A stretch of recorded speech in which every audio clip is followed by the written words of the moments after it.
Mon thème de ce matin, c'est, entre guillemets, la question la plus posée à Dieu. Come on. Par les humains, par les chrétiens. Donc, la question la plus posée à Dieu, c'est laquelle? Chantry Bando, le pasteur va donner l'une des questions. Seigneur, je t'ai donné ma vie, mais pourquoi je souffre? C'est tout.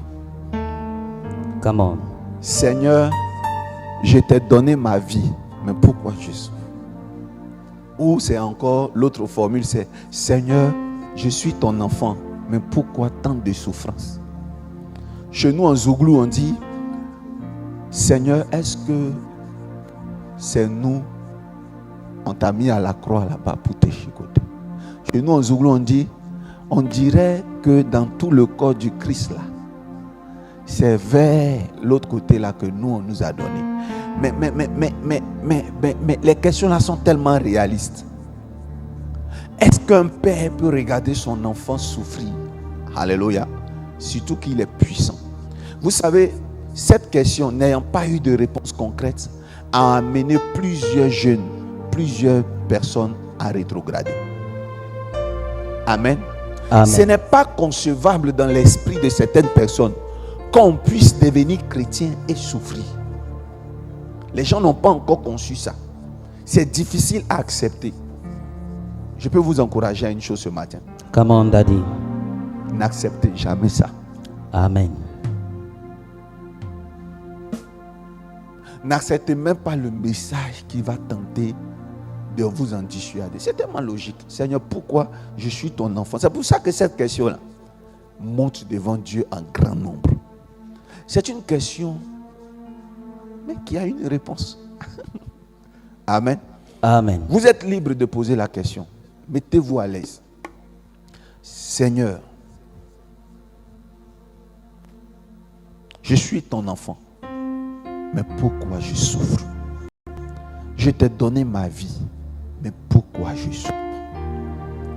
Nous allons aller dans le livre de Josué 7. C'est le texte de base, un peu long. Nous avons des textes très longs aujourd'hui. Mais je compte sur notre lecteur.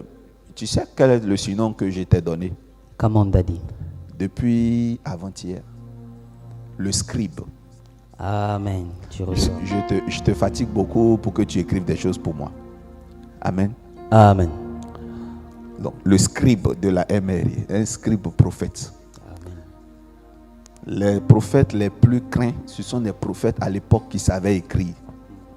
Parce que pour pouvoir laisser des traces, il fallait pouvoir écrire ce que tu avais comme... Donc, je l'appelle le prophète scribe. Je suis un prophète scribe. Parce que je suis capable de mettre sur papier les clés et les codes du prophétique. Amen. Il y a plusieurs prophètes qui n'arrivent pas à organiser ça dans une structure scripturale bien agencée pour aider les générations à venir.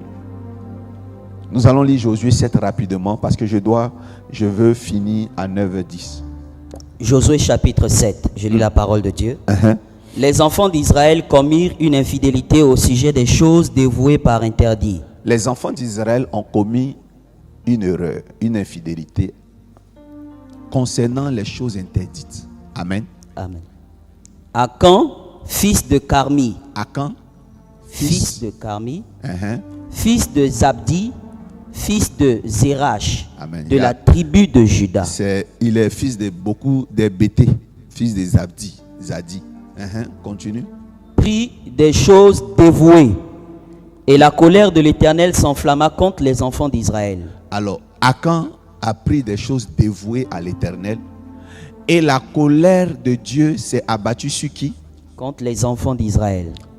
C'est choquant, non? Amen. Amen. Akan, il a touché à l'interdit et Dieu se fâche.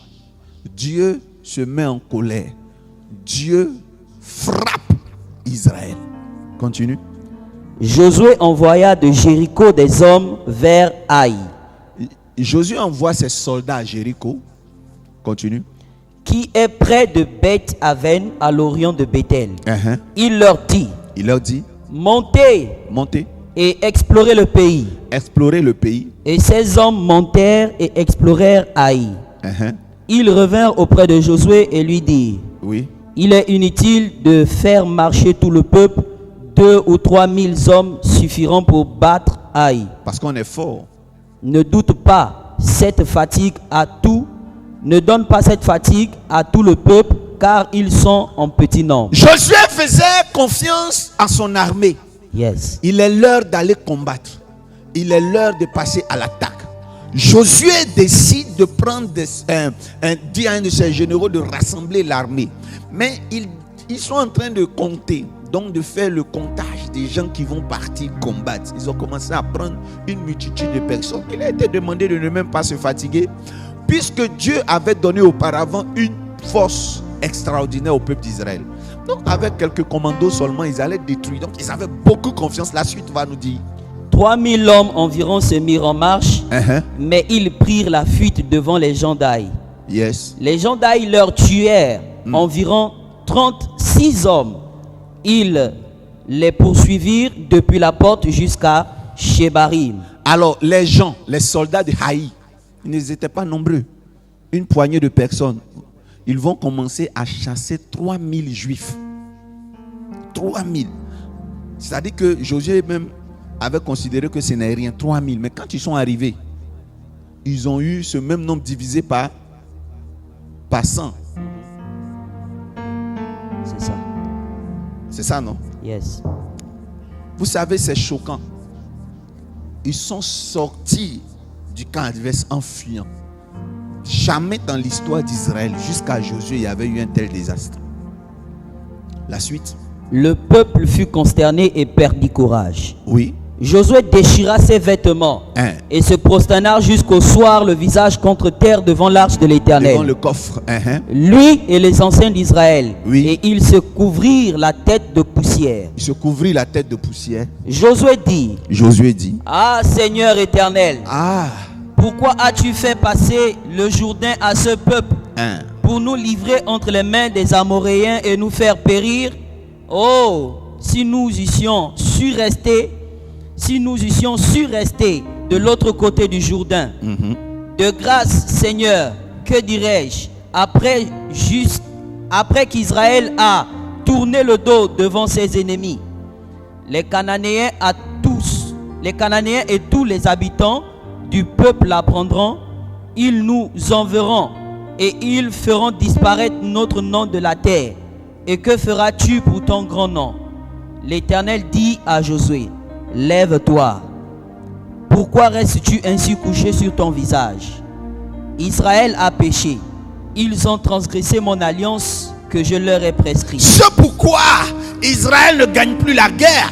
C'est parce qu'Israël a péché. Continue. Ils ont pris des choses dévouées par interdit. Ils ont pris des choses dévouées par interdit. Ils les ont dérobées et ont dissimulé. Ils les ont dérobées et ont dissimulé. Et ils les ont cachées parmi leurs bagages. Ils les ont cachés parmi leurs bagages. Aussi les enfants d'Israël ne peuvent-ils résister à leur ennemi. Ils tourneront le dos devant leur ennemi. Yes. Car ils sont sous l'interdit. Je ne serai plus avec vous si vous ne détruisez pas l'interdit du milieu de vous.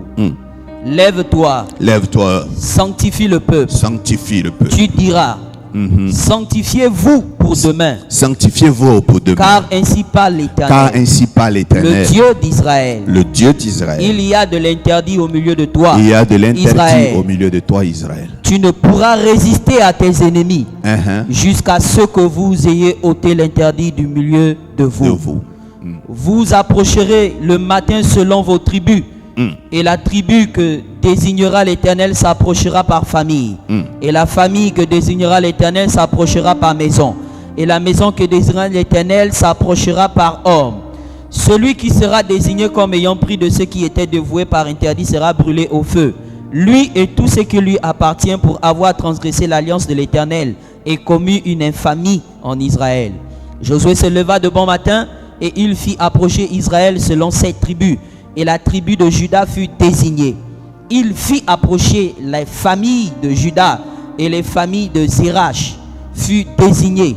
Il fit approcher la famille de Zérach par maison et Zabi fut désigné. Il fit approcher la maison de Zabi par homme, et Akan, fils de Carmi, fils de Zabdi, fils de Zerach, de la tribu de Juda, fut désigné. Josué dit à Akan, mon fils, donne gloire à l'Éternel, le Dieu d'Israël, et rends-lui hommage. Dis-moi donc ce que tu as fait, ne me le cache point. Akan répondit à Josué et dit, il est vrai que j'ai péché contre l'Éternel, le Dieu d'Israël, et voici ce que j'ai fait. J'ai vu dans le butin un beau manteau de chenille, 200 cycles d'argent, et un lingot d'or du poids de 50 cycles. Je les ai convoités et je les ai pris. Ils sont cachés dans la terre au milieu de ma tente, et l'argent est dessous. Josué envoya des gens qui coururent à la tente, et voici les objets étaient cachés dans la tente d'Akan, et l'argent était dessous. Ils les prirent du milieu de la tente, les apportèrent à Josué et tous les enfants d'Israël et les disposèrent devant l'Éternel. Josué et tout Israël avec lui prirent Akan, fils de Zerach, l'argent, le manteau, le lingot d'or, les fils et les filles d'Akan, ses bœufs, ses ânes, ses brebis, sa tente et tout ce qui lui appartenait. Ils les firent monter dans la vallée d'Akor. Josué dit, pourquoi nous as-tu troublés? L'Éternel se troublera aujourd'hui. Et tout Israël le lapida. On les brûla au feu, on les lapida. Et l'on éleva sur Akan un grand monceau de pierre qui subsiste encore aujourd'hui. Et l'Éternel revint de l'ardeur de sa colère. C'est à cause de cet événement qu'on a donné jusqu'à ce jour à ce lieu le nom de la vallée d'Akor. Amen. Alléluia. Alléluia. Amen. Oh, je veux qu'on clappe les doigts comme ça pour la parole de Dieu. C'est qui a compris. Je vais résumer rapidement. Yes. Vous voyez, en Israël, il y avait un péché, un grand péché en Israël, qui amenait le peuple d'Israël à ne pas bien sentir la bénédiction de Dieu. C'était pas l'impudicité.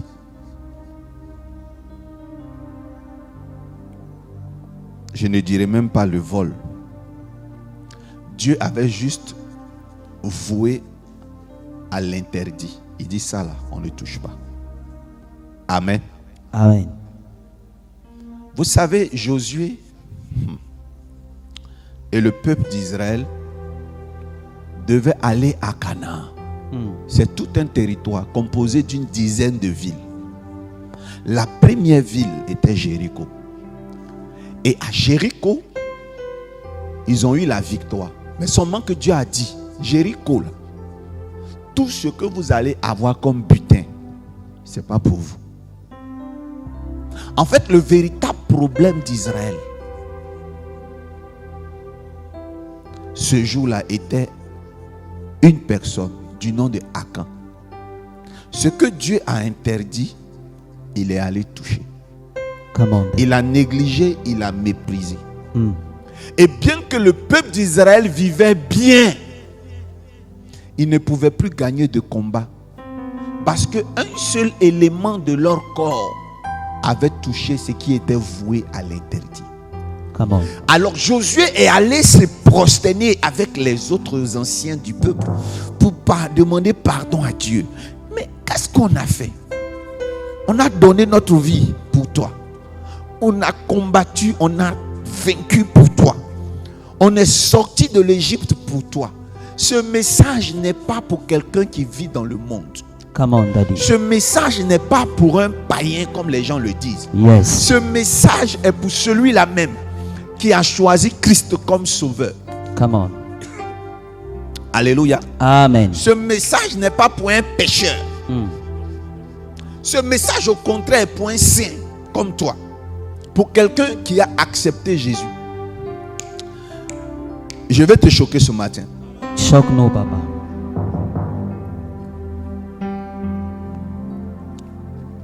Vous savez, dans ce monde-là,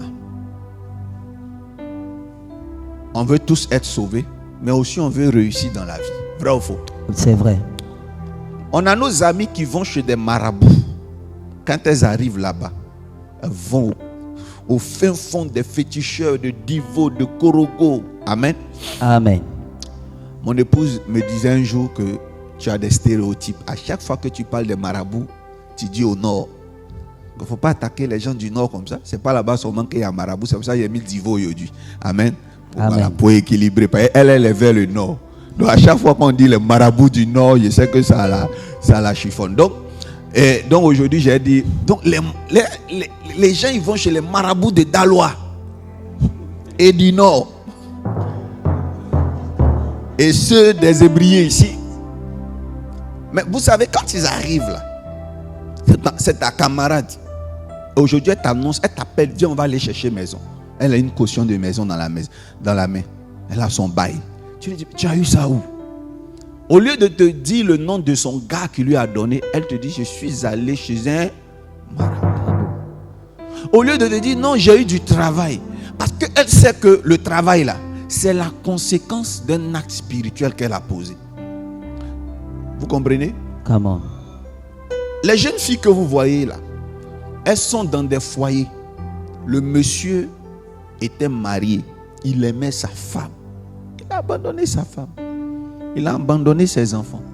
Actuellement, la rentrée scolaire, on le cherche, on ne le trouve pas. Vous savez pourquoi? C'est une jeune petite fille comme ça qui est dans son foyer. À cause de cette petite fille-là, le monsieur ne veut même pas regarder ses enfants. Mais quand tu lui demandes, mais comment tu as fait pour avoir un si beau foyer? C'est pas alléluia. C'est pas alléluia. C'est une féticheuse ou un féticheur de Divo ou d'Aloa et du Nord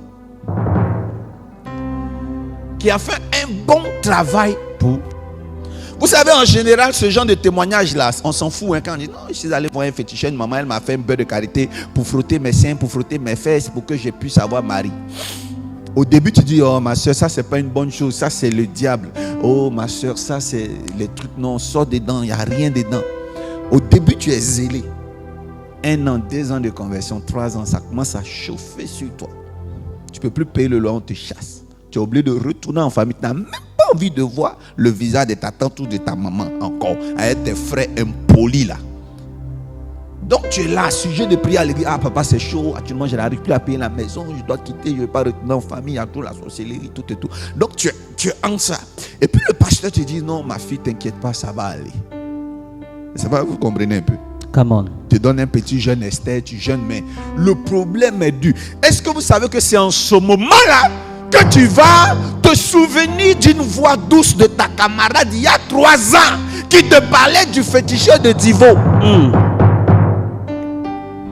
Voilà comment tu vas convoiter le retour en arrière. Mais vous savez, malgré cela, vous résistez. Malgré cela, même si je dois vivre dans les rues, je vais vivre dans les rues. Mais je n'irai pas chez ce féticheur. Je veux qu'on acclame le Seigneur pour ce genre de chrétiens. Alléluia. Gloire à Jésus. Come on, baby. Non, acclame plus fort parce que c'est de toi qu'il s'agit. C'est extraordinaire. Combien de fois, malgré les épreuves, tu es incapable de retourner chez les féticheurs, incapable de faire le mauvais choix. Yes. Alléluia. Le diable a peur de ce genre de chrétiens. C'est vrai, papa. Il met toutes les tentations, change le pain, lance le caillou en pain, il te montre les trésors du monde, tu dis non. Mais le problème, c'est que malgré ta résistance coriace, déterminée à ne pas rétrograder, tu souffres. C'est pourquoi, dans le ciel, il y a cette question. Seigneur, je t'ai donné ma vie, mais pourquoi je souffre? Et c'est toujours suivi de mes amis sont francs-maçons. Aujourd'hui, il y a des jeunes qui sont très intellectuels, ont de grands diplômes, mais ils n'évoluent pas. Pas de promotion, parce que le grand patron ne donne de la promotion qu'à des francs-maçons et des rosicruciens. On vient comme ça à ton bureau et on te propose d'être franc-maçon. Tu trembles comme ça. Tu veux rentrer dans la politique, mais la condition que tu sois franc-maçon. À cause de Jésus, tu dis nada. Le problème, c'est qu'après, il n'y a pas de récompense. Le problème, c'est qu'après avoir résisté à la franc-maçonnerie, tu ne prospères pas. Malachie 3. Bien aimé, attendez, je vais me tourner vers Satan pour parler. Écoute, Satan, il y a une chose que je te dis. Les gens qui aiment Dieu, qui ont donné leur vie à Dieu, ils sont bêtes. Ils ne vont jamais aller dans ton camp, même s'ils souffrent. Ça, il y a une chose, les chrétiens. Yes. Ce n'est pas. Le chrétien n'a pas peur de devenir franc-maçon. Le chrétien n'a pas peur de partir chez les marabouts. Les chrétiens n'aiment pas. Et quand un chrétien n'aime pas, il n'aime pas. C'est vrai, papa. Yes. Vous savez, le chrétien, il est comme une femme fidèle. Quand une femme t'aime, peu importe comment tu es, si tu veux, quand tu es tombé malade, Boabré ne se lève plus, une femme peut rester avec toi. Ne pas regarder derrière et à gauche. On acclame le Seigneur pour les femmes. Amen. Yes. En fait, de la manière dont c'est naturel pour un homme d'avoir la barbe, c'est naturel pour une femme d'être fidèle. C'est contre nature de rencontrer une femme infidèle. Mais ça paraît normal de découvrir qu'un homme est infidèle. Mais la femme, elle est conçue pour être fidèle. C'est comme ça que l'église qui est l'épouse de Jésus est fidèle. Comment reconnaître qu'un homme, un enfant de Dieu est vraiment chrétien? Malgré les épreuves, il ne cède pas à la tentation d'aller consulter les marabouts. Yes. Mais là n'est pas mon message. Mon message c'est pourquoi, malgré notre fidélité, pourquoi, malgré qu'on aime Jésus, ça ne va toujours pas. Ce qui m'a marqué, c'est la réponse dans le livre de Josué. Josué ne sentait pas la raison et la justification du pourquoi il perdait le combat. Parce qu'il observait toutes les familles, tout le monde priait. Tout le monde obéissait à l'ablution. Le matin, à la cuve, on lavait le visage, les mains pour aller prier. Il constate que toutes les familles prient normalement. Mais il ignorait que un seul avait touché ce qui avait été voué à l'interdit. Vous savez, quand on dit quelque chose est voué à l'interdit, en fait, cette chose n'est pas mauvaise. C'est seulement que Dieu a choisi un jour que ce soit interdit. Come on. Et quand on dit Dieu interdit une chose, il y a deux choses interdites chez Dieu. Il y a l'abomination. Or, le peuple d'Israël connaissait l'abomination. Donc, le peuple d'Israël évitait l'abomination. Ce qui va induire Akan en erreur, c'est que ce qu'il avait commis comme erreur n'était pas une chose abominable. Il a gagné une guerre. Le butin doit lui revenir.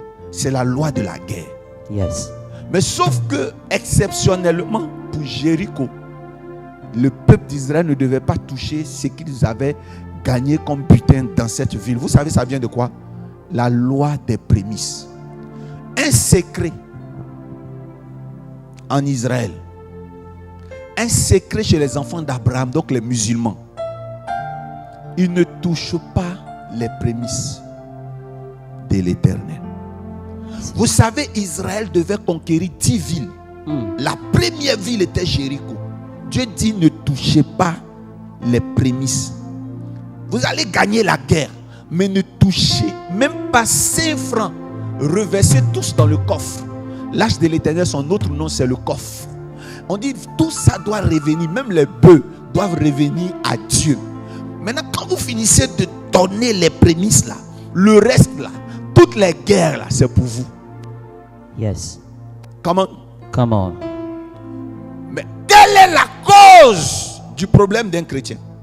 C'est le manque. Come on, daddy. C'est d'ailleurs même relatif à l'humanité. Dis avec moi le manque. Le manque.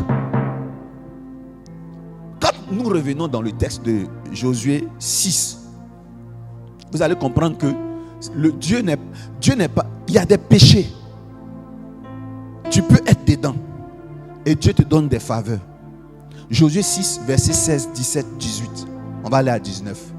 Josué 6, verset 16 à 19. Écoutez bien. À la 7e fois. Tout à l'heure, je disais quoi? C'est les prémices. Le problème des chrétiens, c'est les prémices. Ce n'est pas le péché. Parce qu'on ne pêche plus. Quand on est saint, ce que les gens considèrent comme péché n'est pas un péché. Il suffit que nous fléchissions et nous demandons. Ça ne nous arrache pas le salut. Mais notre prospérité sur terre, vous allez voir, sera mis en jeu à cause de certaines erreurs. Nous touchons parfois, sans faire exprès, aux interdits de Dieu. Et Josué priait. Il priait Dieu.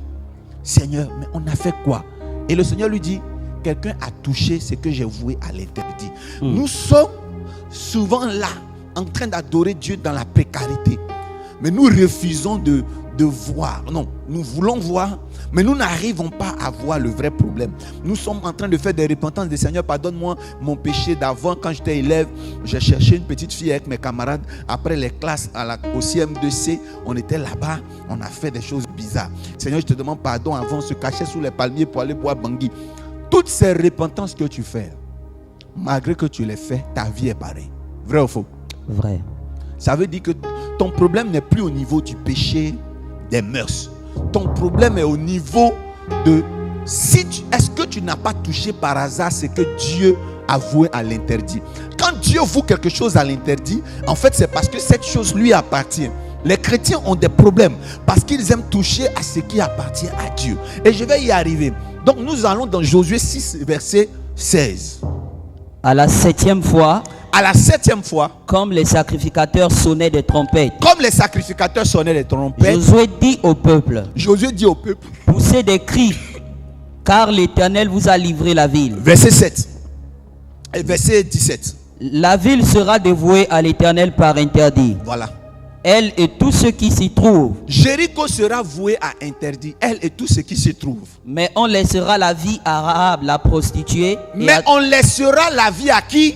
À Rahab la prostituée. Donc le problème n'est pas la prostitution.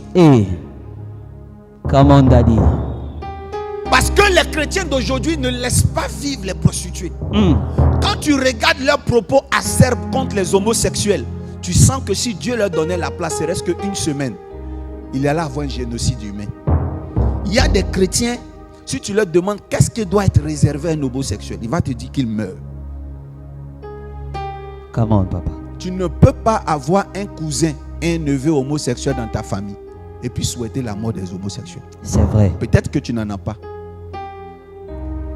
Il est homosexuel, mais il demeure un humain. Alléluia. Amen. Vous savez, les homosexuels sont en train de revendiquer leur homosexualité à cause des frustrations. Vous savez, quand vous blessez des gens, sous le prétexte que vous voulez les ramener à Jésus, vous ne les donnerez jamais de la conversion. Plus vous les frustrez, plus ils se rebellent. Et c'est pour ça que vous allez voir un jeune Américain, de plus en plus, il fait des bêtises parce qu'ils ont longtemps été brimés. Les homosexuels ont besoin d'amour. Comment? Amen. Amen. Il faut qu'on étudie qu'est-ce qui a fait pour qu'il se soit retrouvé là. Mais là, ce n'est pas mon message d'aujourd'hui. Yes. Mon message d'aujourd'hui, c'est My God, l'interdit. Ce qui a été voué à interdit n'est pas le péché que toi tu penses. Parce que si c'était le péché, Dieu n'allait pas avoir pitié de la prostituée. Come on. Il dit vous allez frapper Jéricho, vous allez détruire Jéricho, vous allez faire la guerre à Jéricho, mais épargnez la prostituée. On ne parle pas de salut dans le ciel d'abord. On parle de salut, la vie, être sauvé, la vie sur terre. On parle aussi de pouvoir profiter d'une prophétie et de la grâce. La prostituée va profiter. Vous savez pourquoi? Vous savez pourquoi? Quand Dieu a demandé à Josué d'envoyer un espion en Israël, c'était les premiers soldats. Un espion, c'est le premier militaire d'une armée. L'armée n'est pas encore arrivée. Il y a les prémices de cette armée qui rentre à Jéricho. Dis avec moi prémices. Prémices. Mais les prémices sont rentrées à Jéricho. Qui a reçu les prémices? C'est Rahab. Yes. Rahab est une pécheresse, mais elle a gâché les prémices. Come on. Elle n'a pas dénoncé les prémices. Vous savez, ce que Rahab a fait, ce n'est pas de cacher les soldats qui a plu à Dieu. Non. C'est le fait qu'après le départ, il n'y a plus rien. Ils ne sont plus là. Elle aurait pu se donner de la renommée politique en Israël. Parce que parmi ses clients-là, il y avait des soldats, des hommes politiques. Elle aurait pu appeler un pour dire: ah, j'ai caché des hommes ici. Je les ai entendus parler pendant des journées. Ils ont l'intention de revenir le samedi détruire Jéricho.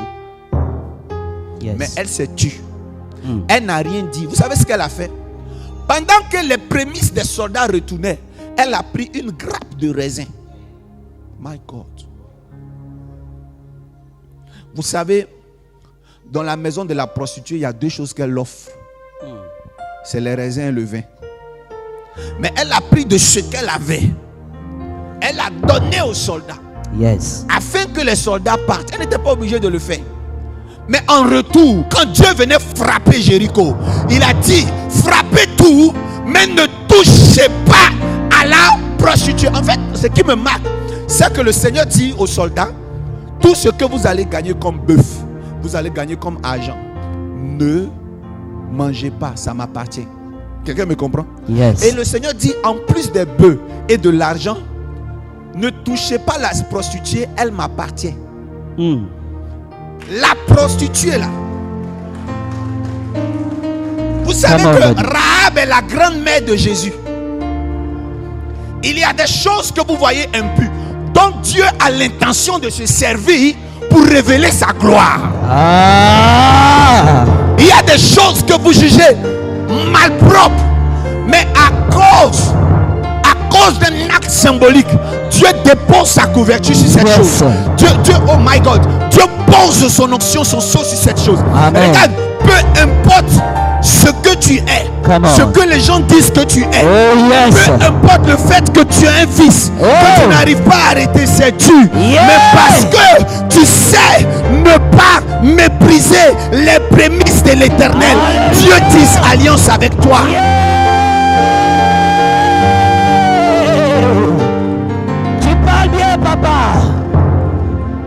David était un pécheur, mais il était l'homme selon le cœur de Dieu. Salomon avait 1000 concubines, mais ils étaient les hommes selon le cœur de Dieu. Pourquoi? Tout simplement parce qu'il respectait le sacerdoce de Dieu. Il respectait les prémices de Dieu. Il respectait les principes de Dieu. Dieu là, la première chose qui te donne grâce d'avoir, amen. Amen. Il faut l'offrir à Dieu. Yes. Ne touchez pas les prémices de Dieu. Quand tu as demandé un travail à Dieu, il te donne le premier salaire. Mais tu n'avais pas l'argent avant, tu dormais, tu ne payais pas. Maintenant, il te donne. Pourquoi c'est maintenant que tu deviens intelligent? Nous devons connaître des principes.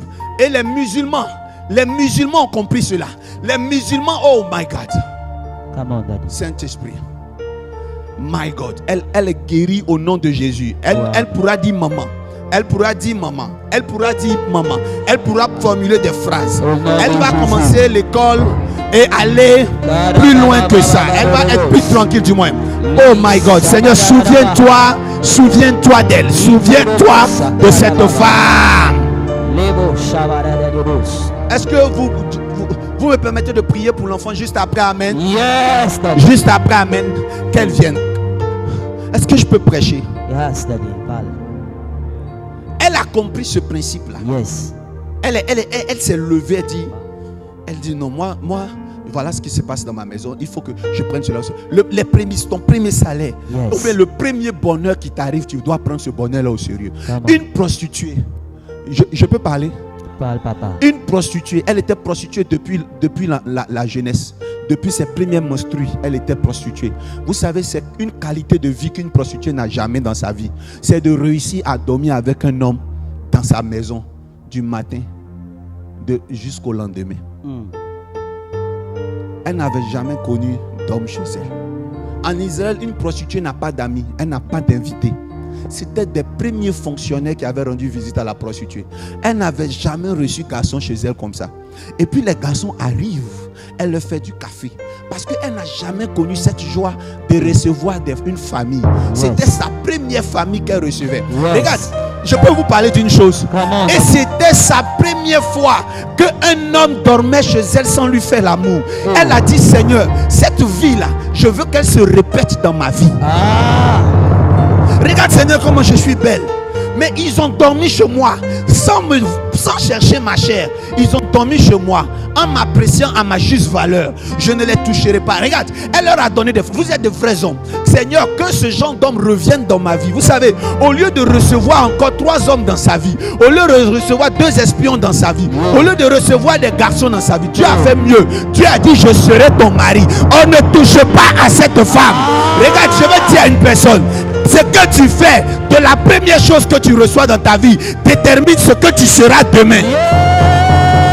Le but des prémices, c'est que les prémices là exorcisent la poisse que tu risquais d'avoir dans le futur. Tu ne peux pas donner ton premier salaire et ne pas avoir de promotion dans la vie. C'est vrai.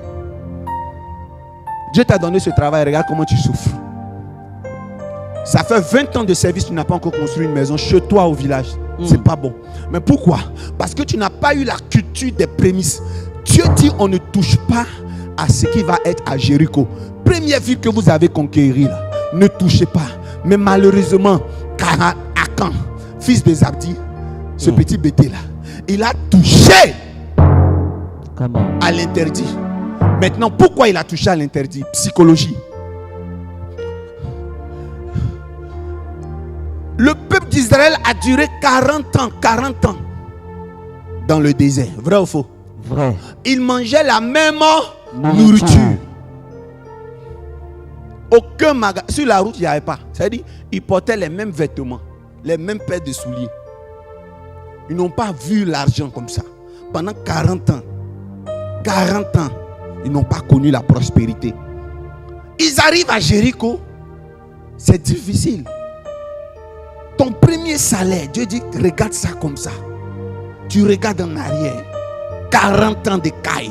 La même nourriture, poulet. Avec du pain. Personne ne peut vivre ça. Alléluia. Amen. Tu rentres dans une maison. Je te donne seulement 2 ans. Tu prépares la même nourriture pour ton mari. Tu portes les mêmes habits. Il va aller voir dehors. Alléluia. Amen. Le pasteur va me dire 1 semaine. Tu fais la même nourriture, même habillement dans la chambre comme dehors.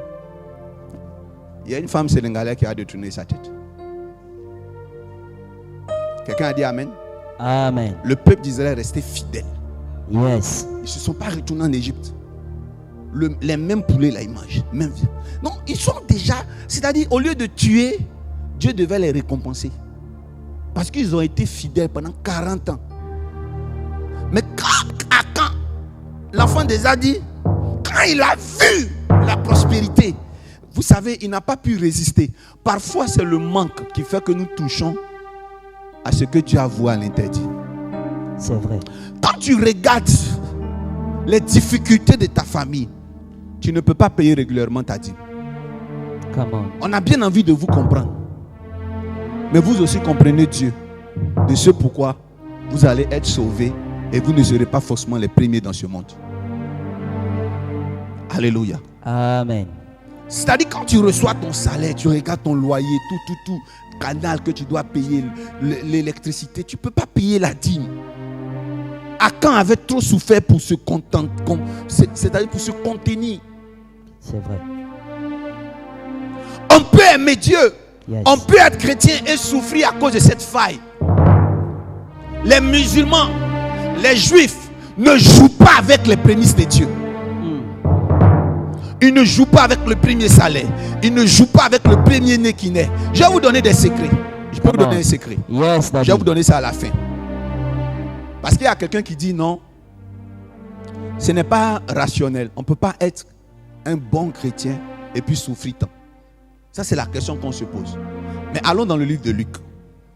Vous allez aller voir dans le livre de Luc, avec l'histoire de Lazare. Luc chapitre 16, verset 19. Yes. Il y avait un homme riche qui était vêtu de pourpre. Il y avait un homme riche qui était vêtu de pourpre et de fin lin.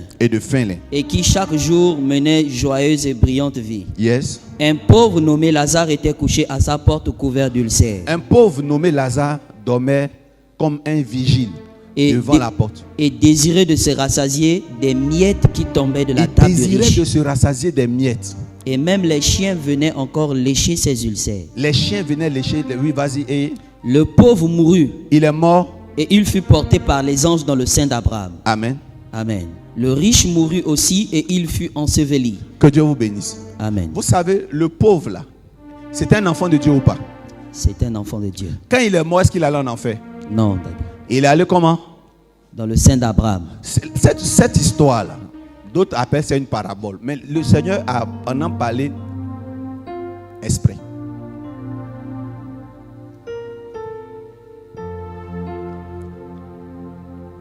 Qui sait où Dieu habite? Qui sait où Dieu habite?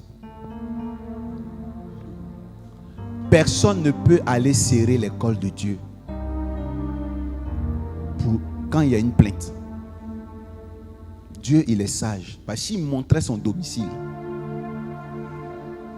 Les gens allaient gréver devant sa porte. On dit, ici là c'est chez qui? On dit c'est chez Dieu. On se connaît, non? Donc il a caché sa demeure. Il vous a fait croire que sa maison est au ciel. Même là encore, il a fait exprès pour ne même pas que même les anges aillent porter plainte. Il a dit mauvaise adresse. On dit le ciel là, c'est la demeure de Dieu. Vrai ou faux? Vrai. Je vais vous donner quelque chose. Puis vous allez arrêter de vous plaindre. Vous allez agir pour être sauvé. Qui veut écouter l'évangile de Dieu? Comment Daddy? Prends Deutéronome 32, verset 39 à 40. Deutéronome 32, verset 39 à 40. Je veux juste ouvrir une parenthèse pour vous expliquer quelque chose rapidement. Deutéronome 32, verset 39 à 40.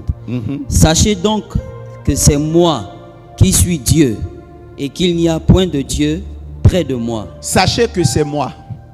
C'est moi qui suis Dieu. Qui suis Dieu. Et qu'il n'y a point de Dieu. Il n'y a point de Dieu près de moi. Près de moi. Je fais vivre et je fais mourir. Je blesse et je guéris. Je blesse. Les plaies de Lazare. C'est lui. Mais c'est aussi lui qui est capable de guérir. Yes. Il dit je blesse et je guéris. Mais pourtant Lazare est mort avec ses plaies.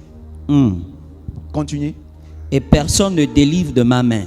Car je lève ma main vers le ciel. Il dit lève sa main vers où? Vers le ciel. C'est quelqu'un qui habite dans le ciel. Et il peut lever ses mains vers encore où il habite. Comment Daddy? Lui, pendant que toi tu es en train d'intercéder, tu lèves les mains vers le ciel pour prier. Dieu même aussi lève ses mains. Écoute-moi bien.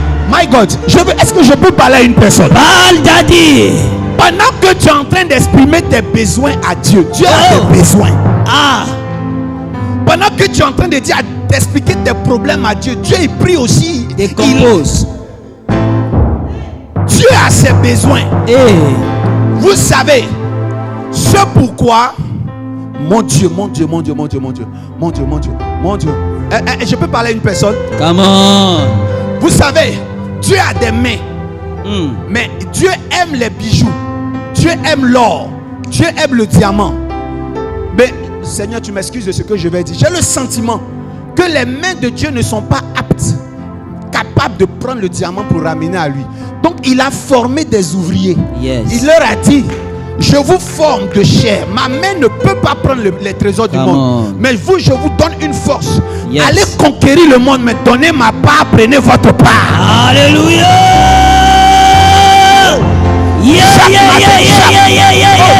My God. Chaque matin, quand vous levez les mains au ciel pour dire Seigneur, je veux mon salaire. Dieu aussi il se prie. Il dit je veux ma part. Et pendant que toi tu reçois ta part, tu refuses de donner la part du boss. Acclame le Seigneur. C'est pour ça qu'il parle à ses ouvriers. Il leur dit, moi je blesse, mais je guéris la blessure. Je vous envoie. Si vous ne me donnez pas les prémices, vous serez comme Lazare. Je vous donne le salut, mais vous n'aurez rien sur terre. Je déclare que à partir d'aujourd'hui, tu ramasseras, tu seras prospère. Amen. Parce que tu entends cette révélation. Amen. Come on. Répète avec moi, Dieu a des besoins. Dieu a des besoins. Il ne demande pas beaucoup. C'est un grand patron. Quel est ce patron qui te dit prends 9%, donne-moi 1%? Quel est ce patron qui te dit prends 90%, donne-moi 10%? Mais le problème avec le boss, lui c'est le premier qu'il veut que tu lui donnes. Yes. Le reste c'est pour toi. Quand vous rentrez dans ce pays-là, dans la zone de Canaan, Jéricho c'est pour moi. Come on. Hey, ne touchez pas Jéricho. Il dit à l'homme et la femme, vous mangerez de tous les fruits du jardin. Mais ce jardin, ce fruit-là, c'est pour moi. C'est justement pour ça que Dieu va frapper Adam et Ève. Parce qu'ils ont mangé et ils ont osé manger. Ils ont mangé tout. Mais ils ont osé manger la part de Dieu. Come on, Daddy. Yes. La difficulté devant les chrétiens, c'est que la part de Dieu est ce que nous rencontrons toujours en premier. Quand vous venez de rencontrer un homme de Dieu, les premiers bonheurs que vous rencontrez n'est pas pour vous. Si vous voulez que l'onction de l'homme de Dieu continue à travailler dessus en long terme, Dieu va vous tester sur la première offrande que vous allez recevoir. Dieu va vous tester sur le premier business que vous allez avoir. Dieu va vous tester sur le premier salaire que vous allez avoir. Dieu va vous tester sur le premier enfant que vous allez avoir. Vous avez eu votre premier enfant. Vous n'avez été incapable de le présenter à Dieu pour que Dieu pose la main dessus. Vous avez eu votre premier enfant. Vous avez été incapable de prendre un mouton, un sacrifice pour venir donner à Dieu. Pourquoi? Le commerce des musulmans marche rapidement. Pourquoi? Quand une fille musulmane, Djoula, ouvre son restaurant, ça marche rapidement, sans beaucoup de gêne. Parce que depuis la naissance, les parents les ont consacrés. Une bête est morte. Toi, quand tu es né, qu'est-ce qui a été fait pour toi? Je dis, qu'est-ce qui a été fait pour toi? Tu es surpris du comportement de ton aîné. Il a 14 ans, regarde comment il est. Pourquoi? Qu'est-ce que tu as fait sur sa fontanelle à sa naissance? Qu'est-ce que tu as donné à Dieu pour lui dire merci? C'est dans la bouche que tu as dit merci à Dieu. D'ailleurs, tu t'es battu parce qu'on ne t'a pas envoyé savon. Tu t'es battu parce qu'on ne t'a pas donné au mot. Tu t'es battu avec ta famille. Tu ne te parles même pas avec ta soeur parce que quand tu as accouché, elle ne t'a pas rendu visite. Bien, mais quand on accouche, on ne reçoit pas, on donne. Come on, Daddy. En Israël, quand on met un enfant au monde là, on prend son enfant, on va à l'église et on fait des offrandes. Même quand tu es pauvre, tu dois donner 2 pigeons. Qu'est-ce que tu fais des prémices de l'Éternel? Les prémices de l'Éternel sont vouées à l'interdit. On ne touche pas la part du boss. Yes. Come on. Tu es un homme de Dieu. Tu risques de marcher et de tâtonner dans les difficultés parce que tu ne sais pas donner la part du boss. Quand ce n'est pas l'heure de manger les offrandes, ne mange pas les offrandes. Les offrandes, ne les mange pas. Oui, je vous dis, ne mangez pas les offrandes quand ce n'est pas l'heure. Il y a des moments, si vous voulez que Dieu vous élève, quand vous recevez les offrandes, donnez au boss. Yes. Et vous allez voir comment Dieu va vous bénir. Amen. Amen. La bénédiction, ce n'est pas avoir beaucoup d'argent. La bénédiction, c'est vivre sans inquiétude. Come on. Qui a dit Amen? Amen. Le mois passé, vous avez appris que j'étais malade. Mais j'étais l'homme le plus serein. Parce que je suis une prémisse qui sait donner les prémices à l'Éternel. Quand vous donnez les prémices à l'Éternel, vous n'êtes pas inquiet. Vous n'allez pas connaître la mort prématurée. Non, vous n'allez pas connaître la mort prématurée. Vous allez être souvent malade. Mais pour tous les travailleurs du monde, les gens qui aiment bosser, ils n'ont jamais de repos que par la maladie. Souvent, Dieu vous rend malade pour que vous vous reposez. Parce que les gens qui aiment le travail et l'homme ne se reposent pas. Tu ne seras pas inquiet si tu respectes la part du boss. Yes. Une des lois du succès des musulmans, c'est les prémices. Cette prostituée connaissait les prémices. Vous allez passer tout votre temps à croire, à rétrograder. Tant que vous pensez que la bénédiction est la conséquence de la sanctification. Come on, Daddy. Vous n'allez pas prospérer tant que vous croyez que c'est en étant chaste, en ne cherchant pas garçon, que vous allez être riche. C'est faux. Vivre dans la sanctification alimente la présence du salut dans votre vie. Il y a des païens qui prospèrent. Il y a des chefs rebelles qui prospèrent. Il y a des prostituées qui prospèrent. Il y a des gens de mauvaise vie qui prospèrent. La bénédiction là, tout le monde là. On ne vient pas à l'église pour la bénédiction. On vient à l'église pour rendre la monnaie de l'amour de Dieu. Yes. On vient à l'église d'abord. Première chose qu'on donne les mains vides à l'église, c'est son temps. Je vais combattre tous ceux qui font le sport le dimanche matin. Tu as tout le temps pour faire le sport. Dimanche où on doit aller à l'église, tu vas au sport. Et tu rates ta messe. Ce n'est pas normal. Je vais combattre à vie tous ceux qui utilisent le dimanche pour faire leur déménagement. Yes. Ça là, je vais combattre sa vie jusqu'à ce que je quitte ce monde.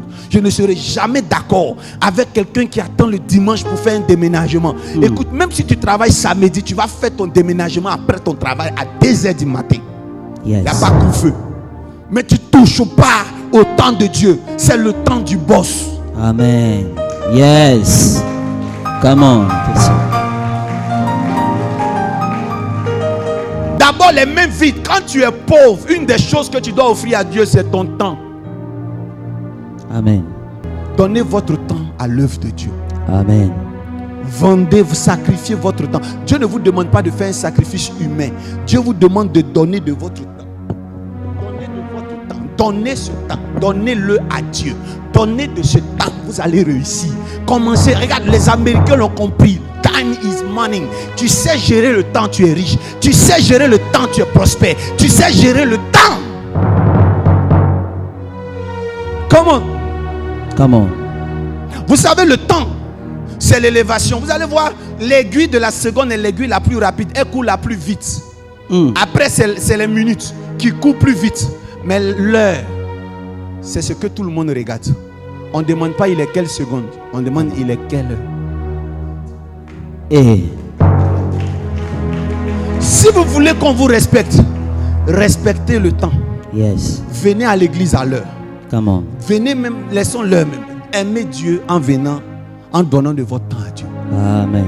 Vous savez, si Dieu vous donne du travail qui vous empêche d'adorer Dieu, wallahi, montrez à Dieu qu'il est important. Amen. C'est difficile de voir des chrétiens refuser des emplois qui les empêchent d'être efficaces dans l'œuvre de Dieu. Si un métier vous empêche, vous savez, être efficace, être présent, c'est deux choses différentes. Comment, Daddy? Je parle de l'efficacité. Si le travail t'empêche d'être efficace, tu dois tordre le cou à ton emploi du temps. Donne ton temps. Première prémisse. Yes. Après tes mains, adore Dieu. Alléluia. Amen. Et ensuite, ton trésor. Apprenez à donner votre trésor à Dieu. On acclame le Seigneur pour ce message. Alléluia. Gloire à Jésus. Agis, tu es puissant en moi et tu es vivant. Agis, tu es puissant en moi. Tu es vivant. Mon Dieu, agis, tu es puissant en moi